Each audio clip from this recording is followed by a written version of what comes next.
तो micro economics में पहले यूनिट का सबसे इम्पोर्टेंट टॉपिक हम लोगों का होता है nature of national income in closed end open economy. Close economy में नेशनल इनकम का नेचर कैसा है और ओपन इकोनॉमी में क्या है, तो इसको समझने के लिए हमें दो बात को पहले समझना है। पहले तो ये बात समझना है कि ये क्लोज्ड इकोनॉमी जब कोई बोलेगा तो इसका सीधा सा मतलब क्या हो, और जब ओपन इकोनॉमी बोलेगा तो उसका मतलब क्या हो।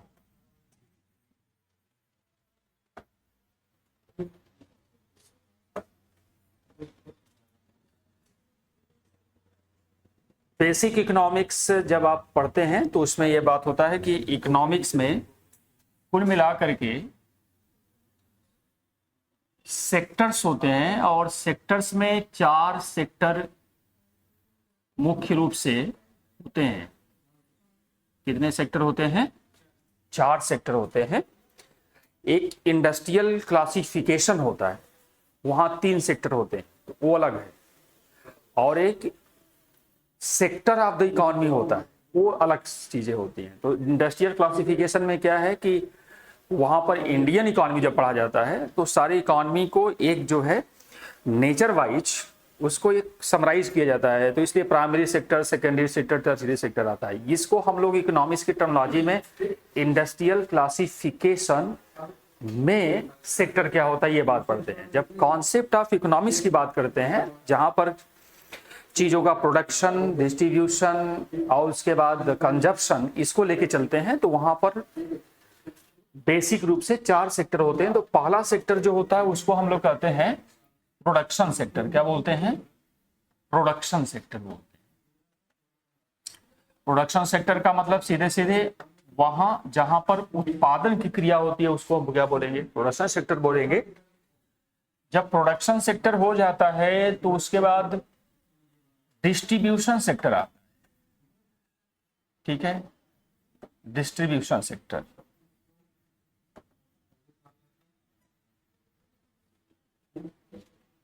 आप डिस्ट्रीब्यूशन सेक्टर, आप इसको फेज कर सकते हैं, distribution phase, production phase, distribution phase, और तीसरा होता है कंजप्शन फेज। कंजप्शन फेज, ये तीनों, इसको हम लोग फेज कहें, 3 चरण कहें। और इसी को दिखाने के लिए जो सेक्टर बताए गए हैं 4, वो सेक्टर में पहला जैसे हम लोग लेते हैं प्रोडक्शन सेक्टर लेते हैं तो उसको हम फर्म भी कहते हैं, क्योंकि जहां प्रोडक्शन होता है उसको क्या कहा जाता है? फर्म। फर्म को भी कह सकते हैं। और फर्म में काम क्या होता है? प्रोडक्शन होता है। काम क्या होता है? प्रोडक्शन। दूसरा जो सेक्टर होता है, इस उत्पादन को कंजम्पशन करने वाले जो लोग होते हैं उसको हम कहते हैं हाउस होल्ड सेक्टर। क्या बोलते हैं? House hold sector. इसलिए हाउस होल्ड सेक्टर में कौन लोग होते हैं? जो कंज्यूम कर रहे हैं। ठीक है ना? तो ये पहला जो है बेसिक 2 सेक्टर हो जाते हैं। फिर तीसरी चीज निकल के आगे आती है गवर्नमेंट सेक्टर। क्या होती है? गवर्नमेंट सेक्टर, जो इकोनॉमी में सपोर्ट करने के लिए शुरुआती इकोनॉमी के जीवन यात्रा में कुछ वर्ष बाद आती है। जब सरकार का सिस्टम था ही नहीं तो वहां पर ये था नहीं।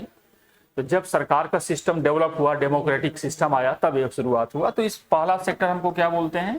Firm sector. दूसरा सेक्टर क्या बोलेंगे? House hold sector. तीसरा सेक्टर क्या बोलेंगे? Government sector. और फिर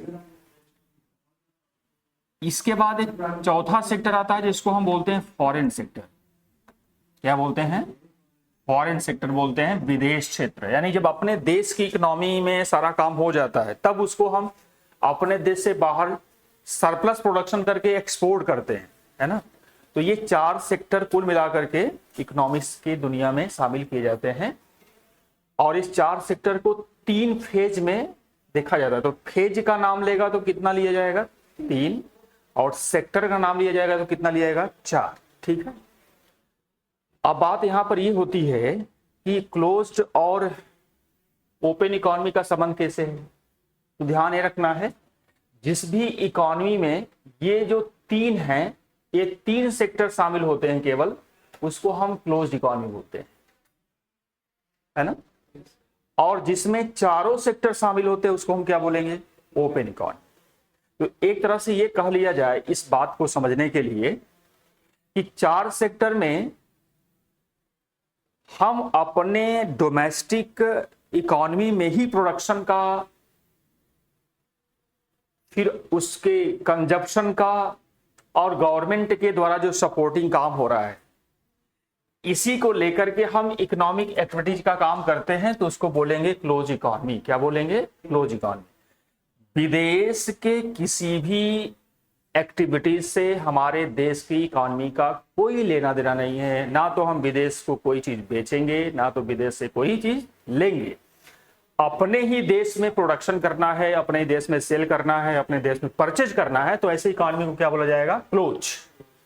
और हमारे देश का इकोनॉमी का संबंध दूसरे देश के साथ हो गया, चाहे एक के साथ हो, चाहे दो के साथ हो, चाहे 200 के साथ हो, तो उसको हम क्या बोलेंगे? ओपन। ठीक है। और आप देखेंगे ओपन इकोनॉमी का कॉन्सेप्ट बहुत तेज गति से कब बढ़ा? जब हमारे देश में ओपन इकोनॉमी लागू हो गई 1991 से। इसके पहले ज्यादातर कैसा था हमारे देश की इकोनॉमी का सिस्टम? क्लोज था। ठीक है। अब क्लोज में कभी कभी आपको यहां से ये ध्यान रखना पड़ता है कि गवर्नमेंट भी काफी वर्ष के बाद आई, तो इसमें शुरुआती जो इकोनॉमी होती है उसमें केवल दो ही सेक्टर होते हैं। यानी किसी भी इकोनॉमी को चलने के लिए कम से कम कितना सेक्टर काम करना जरूरी है? दो, फार्म सेक्टर और हाउस होल्ड सेक्टर, यानी प्रोडक्शन सेक्टर और हाउस होल्ड सेक्टर। इसीलिए इस दो सेक्टर में केवल काम हो रहा है, तो इसको हम क्लासिकल इकोनॉमी, ट्रेडिशनल इकोनॉमी ऐसा नाम देते हैं। और जब इस दो में गवर्नमेंट भी शामिल हो गया तो भी क्या ये क्लोज ही है, लेकिन ये शामिल क्या होता है? गवर्नमेंट थ्री सेक्टर शामिल हो जाएंगे। तो इसको कभी कभी ऐसे पुस्तक में देते हैं question, two sector economy and three sector economy. तो टू सेक्टर इकोनॉमी में केवल कौन कौन रहेगा? फर्म और household. Three sector economy में कौन रहेगा? फर्म, हाउस होल्ड और गवर्नमेंट। अच्छा, ये 2, 3 दोनों क्या है? क्लोज इकोनॉमी के पार्ट। लेकिन जैसे ही फॉरेन सेक्टर को हम ऐड कर देंगे, ये क्या निकल जाएगा? ये ओपन इकोनॉमी हो जाएगा। और क्या हो जाएगा? ओपन इकोनॉमी हो जाएगा। तो पहली बात ये हो गई कि क्लोज इकोनॉमी में 3 सेक्टर और ओपन इकोनॉमी में कितना होगा? 4 सेक्टर, है ना। तो हमको ये पता चल गया कि हम फर्म को लेंगे, हम हाउस होल्ड को लेंगे, हम गवर्नमेंट को लेंगे। तो पहले 2 को ले सकते हैं, फिर 3 को ले सकते हैं। ये दोनों हिस्सा किसका हो गया? ये क्लोज्ड इकोनॉमी का हो गया। किसका हो गया? Closed economy. और यदि हम इसके बाद फॉरेन सेक्टर को ले लेते हैं, चारों को ले लेते हैं, तो ये हमारा क्या हिस्सा बन जाएगा? ठीक है, ये हमारा हिस्सा बन जाएगा ओपन इकोनॉमी का बन जाएगा। ठीक है। अब आपको ये देखना होगा कि जब हम नेशनल इनकम की बात करते हैं तो इनमें जो कुछ भी एक्टिविटीज हो रही है, दैट मीन्स फर्म में किसकी एक्टिविटीज हो रही है? किसी भी गुड्स और सर्विसेज का उत्पादन हो रहा है। गुड्स एंड सर्विसेज का उत्पादन हो रहा है। और हाउस होल्ड सेक्टर में क्या हो रहा है? हाउस होल्ड सेक्टर में देखिए, यहां पर लोग जो कुछ भी अर्निंग कर रहे हैं, दैट मीन्स यहां पर इनकम आ रहा है।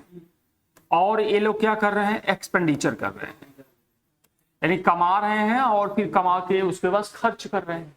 तो इनकम और एक्सपेंडिचर का संबंध कहां से हो गया? हाउस होल्ड से हो गया। ठीक है। गवर्नमेंट में कुल एक्टिविटी मेजर क्या होती है? इसमें कुल मिला के मेजर एक्टिविटी होती है कि भाई ये टैक्स लेती है और सब्सिडी देती है। ये काम टैक्स लेना, दैट मीन सरकार का इनकम का जरिया क्या है? टैक्स लेना। और सरकार सपोर्ट कैसे करती है? सब्सिडी दे करके और बाकी अदर एक्टिविटीज के साथ करती है। फॉरेन सेक्टर की मुख्य एक्टिविटी क्या है? इकोनॉमी। कोई भी गुड्स को अपने देश से बाहर बेचना है तो उसको हम एक्सपोर्ट कहते हैं। क्या बोलते हैं? एक्सपोर्ट। दूसरे देश से कोई चीज परचेज करना है तो उसको हम क्या बोलेंगे, इंपोर्ट बोलते हैं, है ना। तो एक्सपोर्ट और import are the major activity of foreign exchange, foreign sector.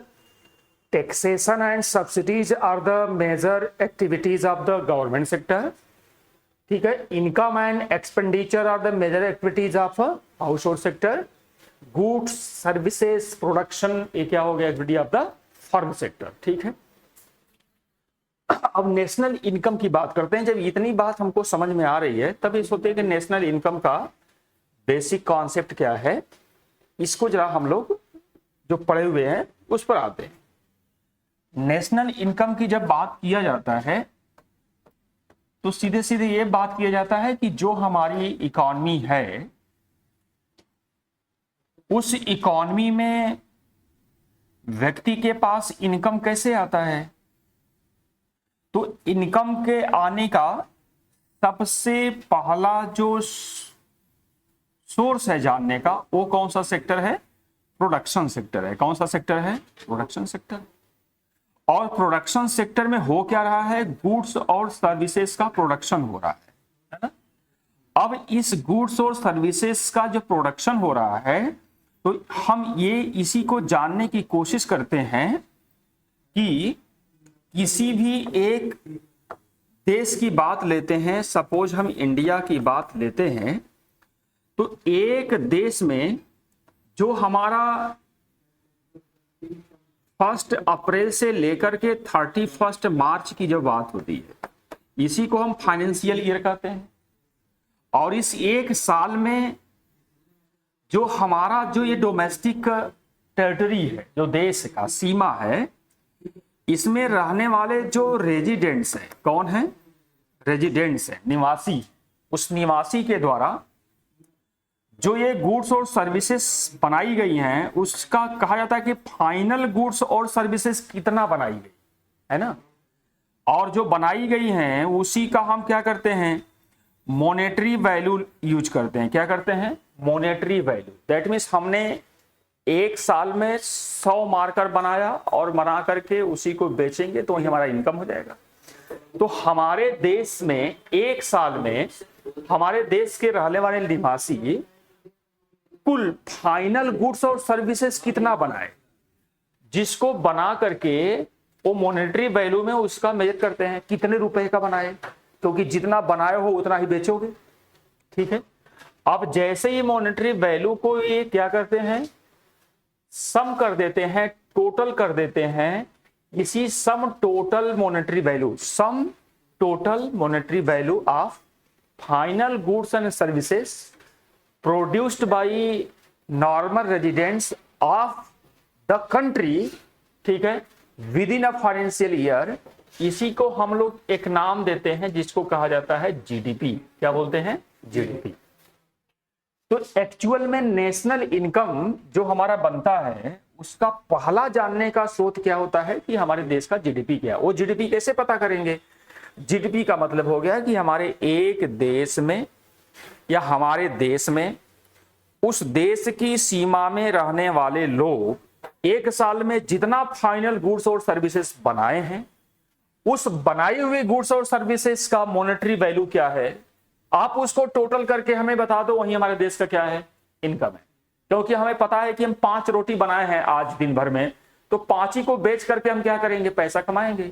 अब हमको ये पता है कि भैया 5 रोटी हम बनाए हैं और एक रोटी का दाम 10 रुपया है, तो हमको पता है कि 5 रोटी का दाम कितना हो गया, 50। तो हमको पता है कि 50 रुपया का काम आज हमने किया। अब वो 50 रुपए का काम हमने किया है, 50 रुपया हमको कब मिलेगा, जब वो 50 रुपए का हमारा माल बिक जाएगा, ठीक है।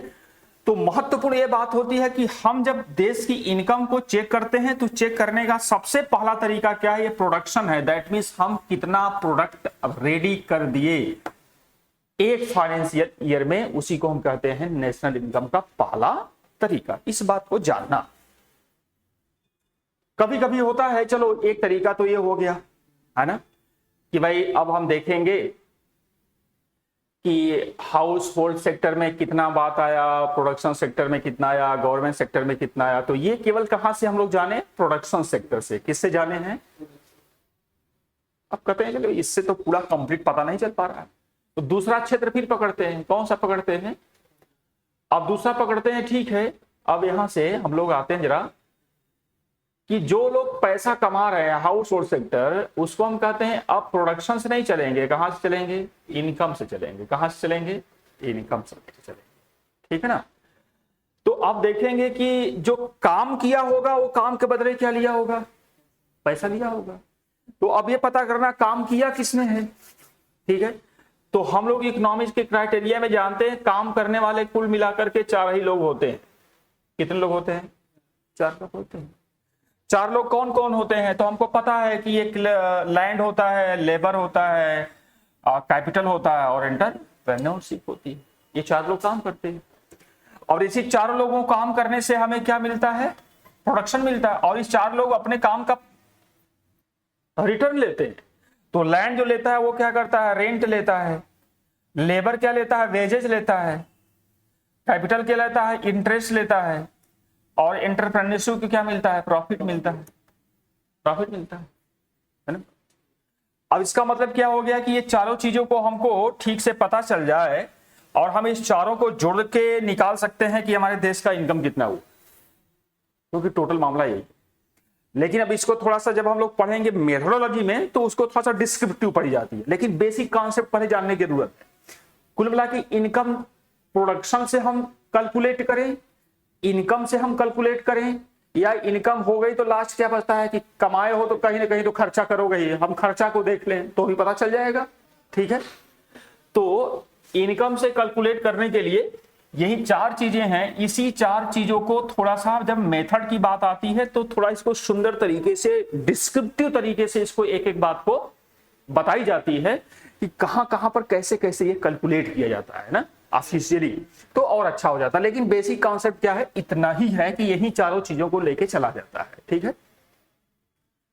इसके बाद तीसरी बात जो आती है कि भाई अब इनकम के बाद कुछ लोगों को लगता है कि नहीं इससे भी मजा नहीं आया, पूरा बात नहीं क्लियर हो गई, तब तीसरी बात कौन लेके आते हैं? एक्सपेंडिचर लेके आते हैं। क्या लेके आते हैं? एक्सपेंडिचर लेके आते हैं। और एक्सपेंडिचर से पता करने की कोशिश करते हैं कि हमारे देश का नेशनल इनकम कितना है। और जब एक्सपेंडिचर से पता करने की कोशिश करते हैं तो कहते हैं भाई एक्सपेंडिचर हुआ कहां? तो एक्सपेंडिचर कौन कर सकता है? तो इसको हमारी इकोनॉमिक्स कहती है एक्सपेंडिचर को पता करने के लिए देखो कि भाई पहले तो एक्सपेंडिचर कहां होता है? कंजप्शन पर होता है। दूसरा एक्सपेंडिचर कहां होता है? इन्वेस्टमेंट पर होता है। और तीसरा कहां होता है?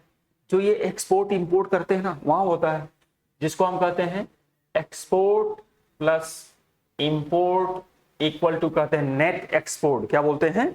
नेट एक्सपोर्ट बोलते हैं। अब थोड़ा सा बात यहां पर यह आती है कि कंजप्शन जो है इसमें दोनों लोग शामिल हैं, प्राइवेट कंजप्शन और पब्लिक कंजप्शन। यानी प्राइवेट का भी कंजप्शन शामिल है और सरकारी का भी शामिल। वैसे इन्वेस्टमेंट में भी क्या शामिल है? दोनों है, प्राइवेट इन्वेस्टमेंट और पब्लिक इन्वेस्टमेंट दोनों शामिल है ना, इसको कहते हैं। और ये हमारा तो क्या हो गया? Net export. क्या हो गया? Net export. अब इसी को बताने के बहुत सारे तरीके हो सकते हैं। अब आपको लगता है प्राइवेट वाले को अलग कर लेते हैं, गवर्नमेंट को अकेले बोल दे, लेकिन इतना ही है, या तो कंजप्शन पर खर्च होगा या तो इन्वेस्टमेंट पर खर्च होगा, बाकी क्या होगा? एक्सपोर्ट माइनस इंपोर्ट होगा। अब इसको कैसे बोलेंगे? कुल मिला के कितने कंपोनेंट हो गए? 5 प्राइवेट। अच्छा, दूसरी जब भी कोई चीज लिया जाता है तो फाइनल का ही लिया जाता है, कभी मिडिल का नहीं लेता। फाइनल क्यों लेता है? क्योंकि रिपीटिशन ना हो। तो बोलेंगे private final consumption expenditure plus public final consumption expenditure, फिर क्या हो गया? प्राइवेट फाइनल इन्वेस्टमेंट एक्सपेंडिचर, फिर क्या हो गया? Public final investment expenditure, plus क्या हो गया? Net export. आपको इसी चारों के एक्सपेंडिचर को जोड़ दिया, जैसे ही जोड़ दिया तुरंत आपको क्या मिल गया? इनकम किसका? एक्सपेंडिचर का। ठीक है, कितनी आसान है यदि कॉन्सेप्ट से देखा जाए तो, है ना। तो ये पहले तो ये जानना कि क्लोज इकोनॉमी में जब हम जोड़ेंगे तो केवल 3 सेक्टर का जोड़ेंगे, या जो ओपन का जोड़ेंगे तो कितने का जोड़ेंगे? 4 सेक्टर का जोड़ेंगे। ठीक है, तो इस बात को ध्यान रखना है। लेकिन जोड़ना यही है, या तो प्रोडक्ट जोड़ेंगे, या तो इनकम जोड़ेंगे, या तो एक्सपेंडिचर जोड़ेंगे। ठीक है, इतनी बात यदि हो गई तो इसी के बेस पर नेशनल इनकम को कैलकुलेट करने के 3 मेथड इसलिए बताए गए। कितने मेथड? 3 मेथड। पहला मेथड क्या कहा गया? पहले वाले को कहा गया कि प्रोडक्शन मेथड है। कौन मेथड है? प्रोडक्शन मेथड है, या प्रोडक्ट मेथड है, या वैल्यू एडेड मेथड है। तो इस मेथड का नाम क्या दिया गया? वैल्यू एडेड मेथड दिया गया। इसी को हम क्या बोलते हैं? प्रोडक्ट मेथड भी बोलते हैं। तो इस मेथड से नेशनल इनकम को कैलकुलेट करने का प्रोसेस क्या है, ये पहला क्वेश्चन। दूसरा मेथड आ जाता है कि वैल्यू एडेड मेथड से बाद दूसरा होता निकालते हैं कि भाई इनकम मेथड क्या है। क्या है? इनकम मेथड से कैसे नेशनल इनकम को आप जो है कैलकुलेट करेंगे, तो दूसरा हो जाता है इनकम मेथड। तीसरा आ जाता है कि एक्सपेंडिचर मेथड क्या है। आप जो है एक्सपेंडिचर मेथड से कैसे अपने देश का नेशनल इनकम कैलकुलेट करेंगे। और ये तीनों मेथड अपने एग्जाम की दृष्टि से बड़ी इंपॉर्टेंट होते हैं। अब कहां से ये मेथड आए? वही, क्योंकि हमारा जो प्रोडक्शन प्रोसेस है, प्रोडक्शन की प्रक्रिया हो गई, फिर क्या हो गई, फिर हमारा हाउस होल्ड सेक्टर से बात हो गई, फिर क्या हो गया, एक्सपेंडिचर सेक्टर से ये बात हो गई। ठीक है ना? तो इसके लिए एक छोटी सी बात यदि देख लेंगे तो उसके बाद हम लोग आगे एक एक पहले मेथड पर चर्चा करेंगे। सबसे मेन बात आपको ध्यान में रखना चाहिए कि जब हम बोलते हैं कि भाई ये प्रोडक्शन सेक्टर है और ये हमारा क्या है, हाउस होल्ड सेक्टर है, तो ये चीज हमको हमेशा जानना है कि दोनों आपस में क्या होते हैं, इंटरकनेक्टेड होते हैं। अब पता कैसे होता है? यहां सारे लोग रहते हैं, यहीं से सब प्रोडक्शन सेक्टर के लोग क्या करते हैं, यहीं से लैंड मिलता है, यहीं से हमको लेबर मिलेगा, यहीं से हमको कैपिटल मिलेगा, और यहीं से हमको एंटरप्रेन्योरशिप भी मिलेगा, हाउस होल्ड सेक्टर से ही। तो यहां से जब ये लेकर के काम करवाता बंदा है, तो हाउस होल्ड सेक्टर का मतलब जहां सभी लोग रहते हैं, तो यहां से क्या हो गया, लैंड लिया, यहां से लेबर लिया, कैपिटल लिया और एंटरप्रेन्योरशिप लिया। अब इन लोगों से कहा भैया आप काम करिए, तो काम करेंगे तो इनसे क्या निकल के आया, गुड्स और सर्विसेज निकल के आई। और ये काम किया तो ये काम के बदले इनको क्या मिला, लैंड वाले को क्या मिला, रेंट मिला, लेबर को क्या मिला, वेजेज मिला, कैपिटल को क्या मिला, इंटरेस्ट मिला, एंटरप्रेन्योर को क्या मिला, प्रॉफिट मिला। मिला कि नहीं मिला? तो कहेंगे इधर जो है हमको क्या मिला, ये फैक्टर्स ऑफ प्रोडक्शन बोलते हैं। क्या बोलते हैं? प्रोडक्शन। और ये फैक्टर्स ऑफ पेमेंट का क्या होगा, इनका पेमेंट हुआ। क्या हुआ? पेमेंट हुआ, इसलिए इसको बोलते हैं फैक्टर पेमेंट। क्या बोलते हैं? Factor payment. तो जैसे ही पेमेंट हुआ, इनके पास देखिए क्या आ गया, रुपया आ गया, इनके पास क्या हो गया, इनकम आ गया। तो देखो गुड्स और सर्विसेज का जन्म होता है किसके द्वारा, इनके द्वारा। और जब वो जन्म होता है तो पैसा इधर आता है, तो क्या होता है, इनकम का जन्म होता है।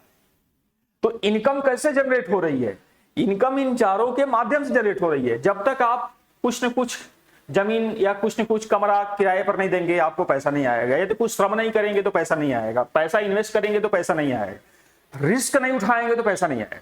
तो पैसे कमाने के साधन है, आ गया पैसा। अब दूसरा लेयर शुरू होता है। जब लेयर शुरू होता है तो ये लोग क्या करेंगे, ये गुड्स और सर्विस क्या करेगा भैया, एक आता है, एक तो सर्कल पूरा हो गया, तो दूसरा सर्कल पूरा होता है। ये गुड्स और सर्विसेज को लेके कहां जाएगा, गुड्स और सर्विसेज को लेके जाएगा मार्केट में। कहां लेके जाएगा, मार्केट में लेके जाएगा। ठीक है, और गुड्स और सर्विसेज को मार्केट में लेके जाएगा, और वो बंदा क्या करेगा, अपना पैसा लेके मार्केट में जाएगा। जाएगा कि नहीं जाएगा? तो अब क्या करेगा, ये जाकर के ये बंदा इनकम यहां पर अपना खर्चा करेगा, एक्सपेंडिचर करेगा। तो एक्सपेंडिचर से पैसा फिर किधर गया, उधर गया। और गुड्स और सर्विसेज किधर चली आई, फिर इसके पास चली आई। आई कि नहीं आई? तो एक तरफ से आ रही है कोई चीज, तो दूसरी तरफ क्या हो रही है, जा रही है। तो दोनों आपस में क्या हो गया, इंटरलिंक हो गया। दोनों आपस में क्या हो गया, इंटरलिंक हो गया। इसीलिए इसको कहते हैं सर्कुलर फ्लो ऑफ इकोनॉमी। क्या बोलते हैं?